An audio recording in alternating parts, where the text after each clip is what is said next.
अस्सलाम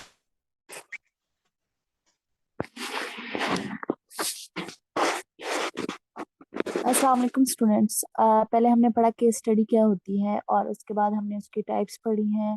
और उसके बाद हमने उसका थर्ड स्टेप पढ़ा है कि हमारे पास जो थीरीज हैं इंडिविजुअल केस स्टडी की वो कौन कौन सी है। तो हम बेसिकली केस स्टडी कैसे करते हैं वो जानेंगे इस वीडियो में। तो हमारे पास केस स्टडी को डिजाइन करने के लिए बेसिकली चार जो है वो प्रॉब्लम्स को सॉल्व करना जरूरी है। सबसे पहले हमें पता होना चाहिए कि हमारा क्वेश्चन क्या है, केस स्टडी हम किसके मतलब कर रहे हैं, हमारा प्रॉब्लम क्या है। जब हमें ये पता होगा तो हम रिलेटेड डाटा को कलेक्ट करने में आसानी रहेगी, और जो डाटा हम कलेक्ट करेंगे वो किस वे में करेंगे उसकी डायरेक्शन हमें खुद ब खुद मिल जाएगी। तो फिर जो कलेक्टेड डाटा होता है उसको एनालिसिस करते हैं। जब हम ये चार स्टेप फॉलो कर लेते हैं तो हमारी केस स्टडी अच्छी रहती है। सबसे पहले हमें प्रॉब्लम को अंडरस्टैंड करना होता है। प्रॉब्लम किस नेचर की है, पहले इस तरह की कैसी प्रॉब्लम्स आ रही हैं, उन सारी। जब हमें एक प्रॉपर क्वेश्चन प्रॉब्लम मिल जाता है तो फिर हम उससे रिलेटेड डाटा कलेक्ट करते हैं कि पॉसिबल इसके आउटकम्स क्या है। डाटा में हम करते हैं कि इस तरह की प्रॉब्लम्स है या इससे मुतल्लक प्रॉब्लम है, या ये एक ऐसी प्रॉब्लम है जो सब फेस कर रहे हैं। तो हमें उसके बारे में अच्छे तरीके से पता चल जाता है कि किस किस एरिया में हम ये प्रॉब्लम एग्जिस्ट कर रही है और हम कहाँ से इसका रिलेटेड डाटा ले सकते हैं। और रिलेटेड डाटा क्या होता है, जैसे ही हमें प्रॉब्लम की अच्छी तरह अंडरस्टैंडिंग होती है तो फिर हम उसका रिलेटेड डाटा हमें क्या मिलेगा, हमें कौन से क्वेश्चन रखने हैं इस प्रॉब्लम को सॉल्व करने के लिए, वो हमें मिल जाता है। फिर हम उससे हम देखते हैं हमारा एरिया ऑफ पॉपुलेशन क्या है, कैसी पॉपुलेशन से हम रिस्पॉन्स इस डाटा पर वसूल करेंगे। तो फिर हमारे पास जो कलेक्शन आएगी उसका एनालिसिस जो रहेगा वो इस प्रॉब्लम का सोल्यूशन होगा। तो इस तरह हम ये चार स्टेप फॉलो करते हैं। लेकिन रॉबर्ट ने 1993 में हमें एक कंसेप्ट दिया है। उसमें उन्होंने एक चीज ऐड की है कि लॉजिकल लिंक भी डाटा में हमने ऐड करना होता है कि लॉजिक क्या है। जो हमें डाटा कलेक्ट हुआ है, जो एडिशनल इंफॉर्मेशन हमें कलेक्ट हुई है और जिस जो एनालिसिस हम कर रहे हैं उसका प्रीवियस नॉलेज के साथ क्या लिंक है, और कोई इन्वायरमेंटल फैक्टर इम्पैक्ट कर रहा है या फिर कोई बिहेवियरल फैक्टर इम्पैक्ट कर रहा है। हमने लॉजिक ढूंढना होता है कि आखिर इस रवैये का दूसरी चीजों से क्या ताल्लुक है, या इस प्रॉब्लम का दूसरी चीजों से क्या ताल्लुक है। जब हम लॉजिक फाइंड कर लेते हैं तो फिर हमें इंटरप्रिटेशन में आसानी होती है और हम जो प्रॉब्लम होती है उसको एक्यूरेटली सॉल्व कर सकते हैं। कंडक्टिंग केस स्टडी में आ जाता है हमारे पास, हमने पूरी एक पिक्चर लेनी होती है। जो भी हम केस स्टडी कर रहे होते हैं, अगर हम एम्प्लॉयज को ले रहे हैं तो हमने एम्प्लॉयज की बेसिक नीड्स, उनकी पे, उनका जो डिमांडिंग बिहेवियर होता है एम्प्लॉयज का वो कैसा है, जो हमारी अथॉरिटी है एम्प्लॉयज के ऊपर उनका बिहेवियर कैसा है, हमने उसके पूरे एनवायरनमेंट को असेस करना होता है। उनके होम एनवायरनमेंट, उनके अखराजात कितने हैं, उनके जो है वो इनकम जो आ रही है वो उन पे किस तरह इम्पेक्ट कर रही है। तो हमने अगर ऑर्गेनाइजेशनल सेटिंग में करनी है तो अगर हम किसी एम्प्लॉय पर को केस स्टडी के तौर पर ले रहे हैं तो हमने उसके इस तमाम जो है एस्पेक्ट्स को देखना होता है। हम एक प्रॉपर चैनल के थ्रू चलते हैं कि हम उसके इंडिविजुअल कॉन्सेप्ट को देखते हैं, ऑर्गेनाइजेशनल डिमांड्स को देखते हैं, फिर हम उसकी डिपेंड स्टडी करते हैं। अगर हमारे पास कोई एक ऐसा एरिया हो जिसके बारे में हमें हमारी इंफॉर्मेशन ना हो तो हम अपनी केस रिपोर्ट में लिखते हैं कि इसके बारे में हमें प्रॉपर इंफॉर्मेशन नहीं मिल सकी, ताकि हमें फर्दर जो अगला बंदा कोई हमारी रिसर्च पढ़ रहा है उसको डायरेक्शन मिल जाए कि इस चीज पे स्टडी नहीं हुई, तो वो उस अगर उसके एरिया में पॉसिबल है तो वो स्टडी कर ले। तो उसको एक फ्यूचर डायरेक्शन मिल जाती है हमारे इस तरह लिमिटेड करने से। और दूसरा, हमारे डाटा में जो हमने कलेक्ट किया, जिसका एनालिसिस हमने प्रोवाइड किया, जो केस स्टडी हमने बनाई है, उसके बारे में एक्यूरेसी आ जाती है कि अगर इस इन इन एस्पेक्ट्स को स्टडी किया जाए और इनकी बेसिस पे ये इंटरप्रिटेशन दी जाए तो ये valid and reliable case study होगी। तो अगर हमें किसी एक एरिया के बारे में ही इंफॉर्मेशन मिल रही है और हमने उसके बारे उनके बेसिस पर ही एनालिसिस और इंटरप्रिटेशन देनी है और केस स्टडी को कंप्लीट करना है, तो हमने उनकी लिमिटेशन में, केस स्टडी की लिमिटेशन में लिखना है कि इसमें ये लिमिटेशंस है। एथिकल कंसिडरेशन में होता है कि हम एथिक्स को तो फॉलो करते हैं कि जो पीपल ऑलरेडी किसी ऐसी सिचुएशन से गुजर रहे हैं कि जो हमारे डाटा कलेक्टर है उनकी डिमांड्स को नहीं पूरा कर सकते, तो हम उनको as a population sample consider नहीं करेंगे। तो फिर हमने अपने सैंपल को मद्देनजर रखते हुए कि हमने कैसे लोग चाहिए, हेल्दी चाहिए, बीमार चाहिए, या हमारा रिसर्च क्वेश्चन क्या है, उसको जब हम अच्छे तरीके से अंडरस्टैंड कर लेते हैं तो फिर हम उसकी सेंसिटिविटी को भी अच्छे तरीके से अंडरस्टैंड कर लेते हैं। और हमारे पास जो डाटा आता है वो विदाउट एनी सेंसिटिविटी और लिमिटेशन आना चाहिए, मतलब प्रिजुडाइज बिहेवियर ना हो डाटा कलेक्टर का। और हमें जो है वो पर्सनल बेसिस पे इन चीज़ों को एनालिसिस नहीं करना चाहिए। पर्सनल इश्यूज जो है, जो हमारी पर्सनल थीरीज हैं, जो हमारे पर्सनल बिलीव्स हैं, वो वाली चीज़ें जो हम कर रहे होते हैं कि फॉर एग्जांपल अगर हमारे रिसर्च स्टडी में ऐसे लोग आ रहे हैं, अगर हमने कैंसर के पेशेंट्स को स्टडी करने का लिया है, जिम्मा लिया है, तो अगर किसी क्रिश्चियन को कैंसर हो रहा है तो हम उसको एज ए सैंपल नहीं लेंगे कि हमें इंटरेक्शन करना पड़ेगा उससे। इन बाइसनेस से फ्री होकर हम जो केस स्टडी करते हैं, जो पर्सनल बाइसनेस से फ्री होकर करते हैं, जो पर्सनल कंसेप्ट से हट के हम स्टडी करते हैं, वो एक्यूरेट स्टडी होती है। तो एथिक्स में भी ये आता है कि हमने अपनी जो पर्सनल थ्योरीज बनाई हुई है उनको साइड पे रख के जो रिस्पॉन्स कर रहा होता है अगला पार्टिसिपेंट, उसी को बेस बनाकर इंटरप्रिटेशन करनी होती है। ठीक है, ताकि हमारे जो इंटरेस्ट और कंफ्लिक्ट आ रहा होता है ना, लाजमी नहीं है कि जो हमारे एरिया ऑफ इंटरेस्ट है वो ही अगले बंदे के भी हो, तो उस कॉन्फ्लिक्ट को ओवरकम करके हमने ये करना होता है। मेथड होता है हमारे पास, सिंगल केस स्टडी भी होती है कि एक बंदे के ऑल एस्पेक्ट्स को देखकर हम सिंगल केस स्टडी कर लेते हैं। लेकिन उसमें हमारे पास एक स्टेप्स होते हैं फॉलो करने के लिए। तो वो स्टेप्स जरूर मैं बताना चाहूंगी कि हमें किसी इंडिविजुअल की सिंगल केस स्टडी करने के लिए हमें उससे इंटरव्यू लेना होता है, उसकी हिस्ट्री ऑफ प्रॉब्लम जाननी होती है। अगर हमें डिफरेंट उसके अच्छे और बुरे जो उसके इवेंट्स गुजरे हैं लाइफ में, उसके तजुर्बात कैसे हैं, उनको देखना होता है। फिर हमें टेस्टिंग करवाते हैं डिफरेंट, और उनके प्रोटोकॉल्स को एनालिसिस करते हैं। तो पार्टिसिपेंट्स को ऑब्जर्व करते हैं नेचुरल सेटिंग में, उसके बिहेवियर को ऑब्जर्व करते हैं। कुछ इंटरव्यू के दौरान जो उसकी बिहेवियरल ऑब्जर्वेशन होती है उसको देखते हुए, इन 3-4 एस्पेक्ट्स को देखते हुए हम एक केस स्टडी डिजाइन करते हैं एक पर्सन के बारे में।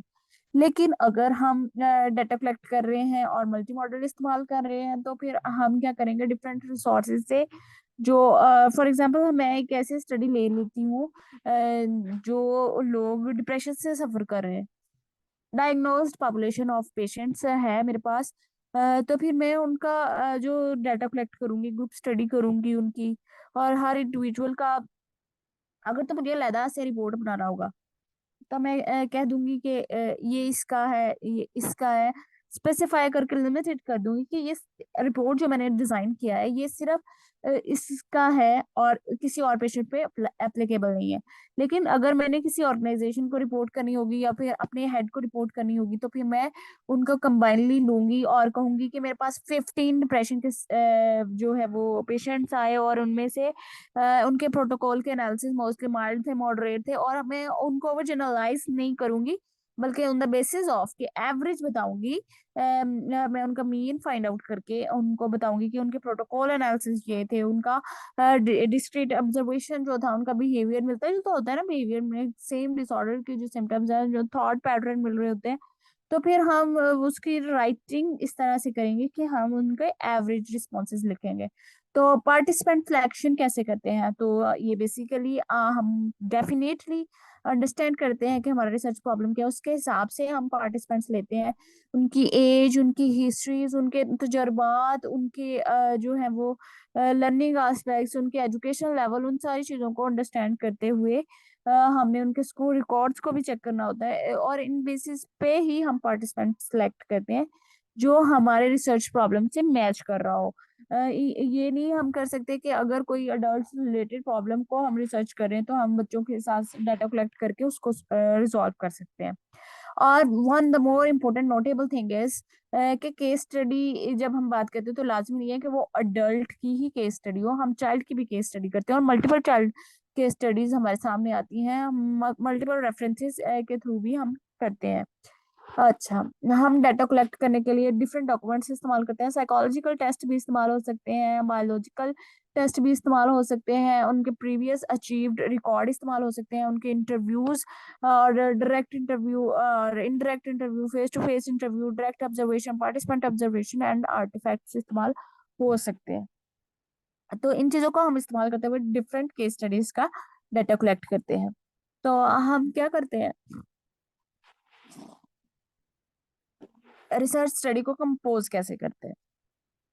हमने रिसर्च स्टडी को कंपोज करना होता है कि हम देख सकें बेहतर तौर पर, एक पिक्चर हमारे पास ब्लैक एंड व्हाइट में आ जाए, ताकि हम काफी देर बाद भी अगर अपने रिसर्च को देखें तो हमें समझ आ रहा हो कि हमने किया क्या था, अगले बंदे का प्रॉब्लम क्या था, या फिर हमने जो केस स्टडी किया है उसमें हमें क्या क्या एस्पेक्ट्स मिले हैं। अगर हम ये करेंगे तो फिर हम बेहतर तौर पर अंडरस्टैंड कर सकेंगे। कंपोजिंग बहुत अहम चीज है कि हम ऐसी वर्डिंग यूज करें जो बेहतर हो, जो इजीली अंडरस्टैंडेबल हो, जो कम से कम कोई एजुकेटेड पर्सन पढ़े तो उसको समझ आ रहा हो कि रिपोर्ट किसकी तरफ इशारा कर रही है। तो ठीक है, जब हम कंपोज करते हैं तो हम उसके अगर स्टूडेंट है हमारे रिसर्च पॉपुलेशन, तो हम उसको रिकॉर्ड्स देख रहे होते हैं, उनके इंटरव्यू कंडक्ट कर रहे होते हैं, उनके टेस्ट स्कोरिंग देख रहे होते हैं, उनके फाइनल एग्जाम्स की स्कोरिंग देख रहे होते हैं, और इंटरव्यू को हम वीडियो टेप्स में रिकॉर्ड करते हैं, ऑडियो में भी करते हैं, ऑब्जर्वेशंस को रिकॉर्ड करते हैं, उनकी जो होमवर्क नीड कॉपीज होती हैं और जो रफ कॉपीज होती हैं उनकी हैंड राइटिंग एनालिसिस के लिए भी यूज कर रहे होते हैं, और अपनी रिपोर्ट को हम कंप्यूटर के थ्रू भी कंपोज करते हैं। उनकी एक हमने हेडिंग्स बनाई होती है, उनको पैराग्राफ्स में नोट रखते हैं कि उनकी बायोलॉजिकल हिस्ट्री ये थी, साइकोलॉजिकल हिस्ट्री ये थी, ट्रीटमेंट हिस्ट्री ये थी,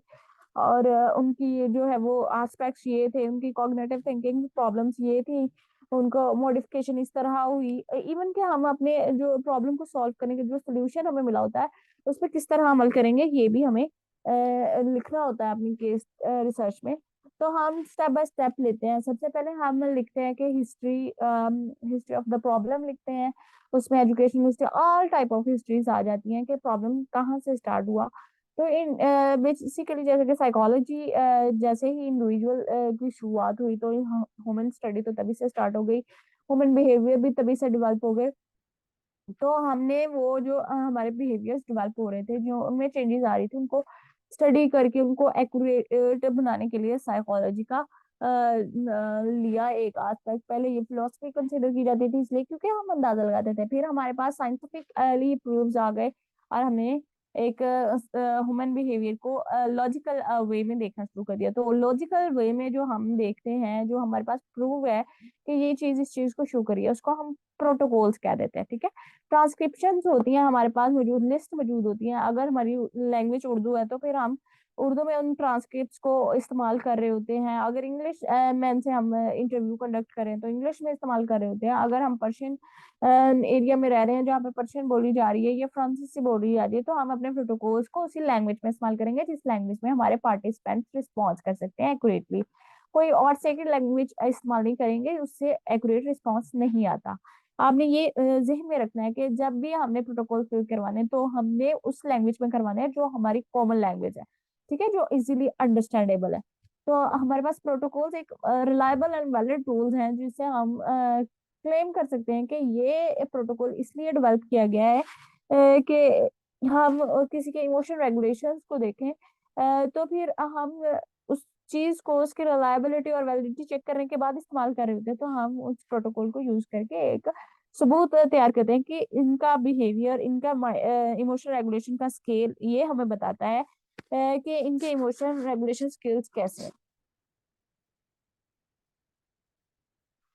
हम बेसिकली डिफरेंट इंडिविजुअल की केस स्टडीज करते हैं, ऑर्गेनाइजेशनल्स के लिए भी करते हैं, आपने रिसर्च पर्पस के लिए भी करते हैं, और हमने सम टाइम मॉडिफाई करना होता है कि हम अपने ऑर्गेनाइजेशन के एनवायरनमेंट को कैसे बेहतर करें, तो उसके लिए भी केस स्टडी अहम रोल प्ले करती है। तो हम हमारे पास जो है रोल ऑफ द पार्टिसिपेंट जो होता है, इसमें हमने हिस्ट्री को लिए उसका हिस्ट्री देखना होता है, उसके थीम एनालिसिस करने होते हैं। बेसिकली प्रोजेक्टिव टेस्ट टेक्निक जो साइकोलॉजी में इस्तेमाल हुई है उसमें हम थीमेटिक एनालिसिस कर लेते हैं। अगर क्वालिटेटिव स्टडी कर रहे हैं तो इंटरव्यू की हम थीमेटिकली जो है वो एनालिसिस कर रहे होते हैं, उनकी कोडिंग कर रहे होते हैं और उनके रिसोर्सेज ऑफ इंफॉर्मेशन को भी देख रहे होते हैं। और हम जो उन्होंने हमें बताए होते हैं, बिलीव्स बताए होते हैं, वैल्यूज जो बताई होती हैं, उनको भी हम स्टडी करते हैं ताकि हम उनके बिलीव एंड वैल्यूज को अच्छे तरीके से समझें। और अगर प्रॉब्लमेटिक है तो ही हम उन पे वर्क करते हैं। अगर प्रॉब्लमेटिक नहीं हो, सिर्फ एनवायरमेंटल फैक्टर्स का डिफरेंस हो, ये बिलीफ सिस्टम का मतलब, फॉर एग्जांपल अगर हम रिलीजन बेसिस पे बात करें, तो अगर एक ऐसा बिहेवियर है जो इस्लाम में अच्छा समझा जाता है, वही दूसरे मजहब में हो सकता है अच्छा ना समझा जाता हो। तो रिलीजन बेसिस पे अगर कोई ऐसी चीज हमें प्रॉब्लम नजर आ रहा है, तो हमने उसको कंसिडर नहीं करना। हमने उसको as a religious difference note करना है कि रिलीजन का डिफरेंस था इसलिए ये बिहेवियर है, और उनके बिहेवियर के मुताबिक वो एक्यूरेट है कि नहीं, उनके रिलीजन के मुताबिक वो एक्यूरेट है कि नहीं, उनके बिलीफ के मुताबिक नहीं है। हम किसी भी पर्सन को रिलीजन बेसिस पे डायग्नोज नहीं करते, ठीक है। हमें बेहतर तौर पर अंडरस्टैंडिंग रखनी है, और हमने जब भी केस स्टडी करनी है उसमें हमने रिलीजन बेसिस नहीं लाने देनी। हम बेसिकली इंडिविजुअल के केस स्टडी में इंडिविजुअल के बिहेवियर को अंडरस्टैंड कर रहे होते हैं। हो सकता है उसका बिहेवियर जो अकॉर्डिंग टू द रिलीजन उसे अडॉप्ट कर लिया हो। ओके, हमारे पास इस सारे फ्रेमवर्क के दो पर्पस होते हैं, जो हमें एक मीनिंगफुल वे में लेके जाते हैं, और हम प्रॉपर एक मीनिंगफुल केस स्टडी कंडक्ट कर लेते हैं। तो हम कंपोजिंग में हम क्या करते हैं कि अगर हमारा क्वालिटेटिव डाटा हो, तो फिर हम इंटरव्यू जो किया है उसी को एनालिसिस करेंगे, उसके ही जो स्टोरी जनरेट हो रही है उसके थीमेटिक एनालिसिस करेंगे, उसकी कोडिंग करेंगे, और हम अपने जो उसके बेसिकली दो चार बिलीव्स हमें मिलेंगे, या जितने भी बिलीव्स, लाजमी नहीं है दो चार, मैं वैसे कह रही हूँ कि दो चार बिलीव्स जो हैं वो जो आइडेंटिफाई होंगे, जो प्रॉब्लमेटिक हो गए, हम उनको उठा के बाहर लाएंगे और उन पे काम करना शुरू कर देंगे।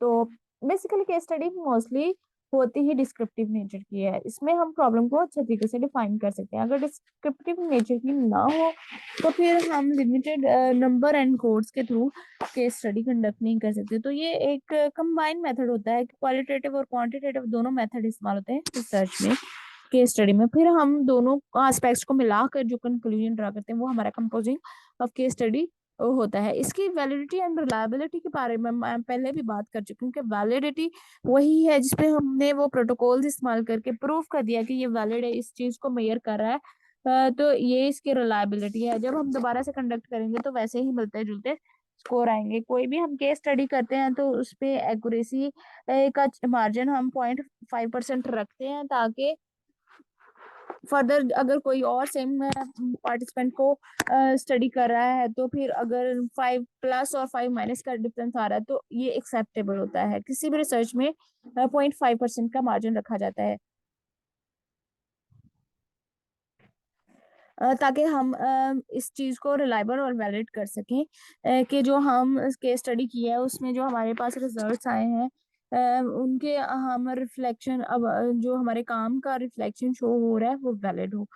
तो हमारी रिलायबिलिटी एंड वैलिडिटी इसी चीज पे बेस करती है कि जो भी हमने डाटा कलेक्ट किया एक्यूरेट वे में उसको मैनेज किया हुआ हो, उसको हिस्ट्री से रिलेट किया हुआ हो, जो हमारे पास मैनुअल है उससे हमने उसको अटैच किया हुआ हो, और हमने उसकी समरीज को जब एक्यूरेटली डिजाइन करके पेश करना है, उसकी हेडलाइंस को।